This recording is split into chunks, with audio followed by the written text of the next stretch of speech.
Demander la ruqya, ce n'est pas interdit quand il s'agit de demander une ruqya licite.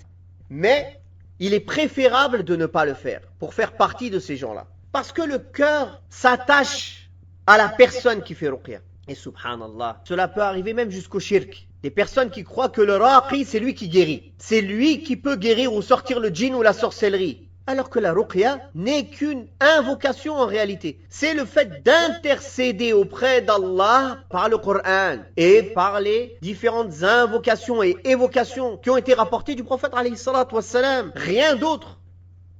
D'ailleurs, il n'a pas été mentionné que les compagnons du prophète sallallahu alayhi wa sallam avaient l'habitude de demander aux autres compagnons de faire dua pour eux.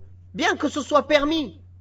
Mais on ne connaît pas quand les sahaba se séparaient, fais dua pour moi. Ou quand ils allaient en voyage, fais dua pour moi. Même le hadith qui rapportait en cela que le prophète sallallahu alayhi wa sallam aurait demandé qu'on fasse dua pour lui à la Umrah, à Omar ibn al-Khattab, ce hadith il est faible.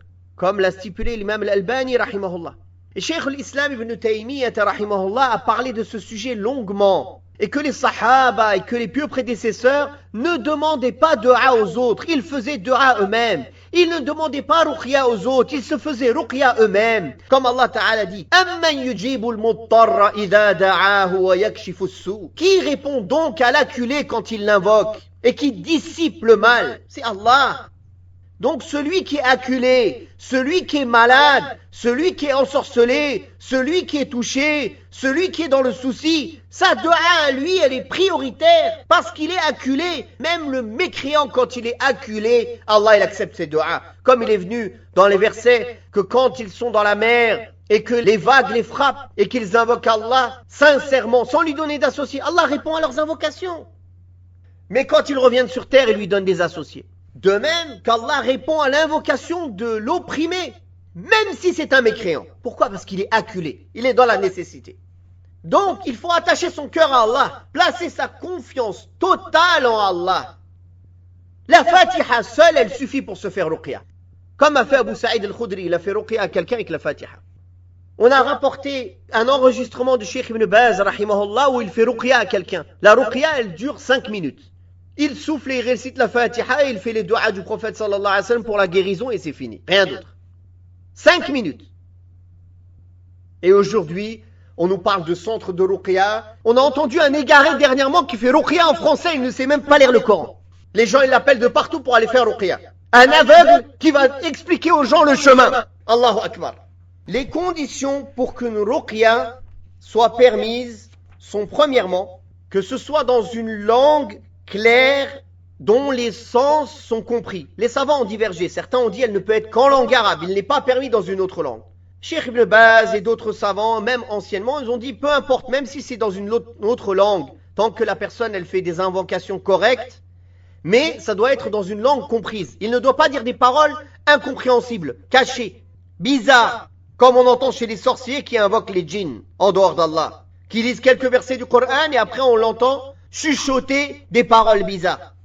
La deuxième condition, elle ne doit comporter aucune chose contradictoire à la charia.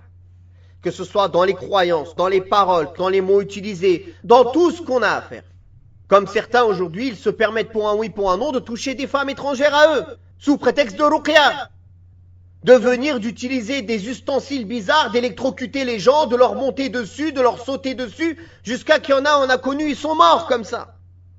Alors que le prophète sallallahu alayhi wa sallam a interdit à une personne qui n'est pas spécialiste de pratiquer la médecine. C'est interdit de faire des expériences sur tes frères. Tu as cru que c'était des objets? Et Allah, il va te questionner. Si tu es quelqu'un qui maîtrise ce domaine et tu veux aider tes frères en islam en leur faisant ruqya, qu'Allah te récompense en bien, à condition que tu en respectes les conditions. Mais si c'est un moyen que tu utilises juste pour gagner de l'argent ou de la célébrité ou bien pour d'autres perversités en étant seul avec une femme dans des pièces ou avec plusieurs femmes et les toucher alors qu'il n'y a pas de nécessité de toucher, l'important est de réciter, ceci est contradictoire à ce que nous a laissé le prophète alayhi salatu wassalam. Et la troisième condition, c'est qu'on l'on sache que ce n'est qu'une cause et que la demande de guérison est à Allah tabaraka wa ta'ala et qu'on ne place pas notre confiance dans les causes et encore moins dans le raqi. Surtout à cette époque où les charlatans, ils se moquent de l'esprit des gens qui sont en détresse. Je vous conseille pour Allah, faites-vous ruqya vous-même. Car sur toutes les personnes qui font ruqya, la majorité sont des charlatans et l'autre partie, il y en a très peu qui maîtrisent cette science et cette pratique. Alors si c'est au bout du compte, allez mettre votre religion et votre honneur en danger, alors qu'il vous suffisait de placer votre confiance en Allah et de vous faire ruqya vous-même.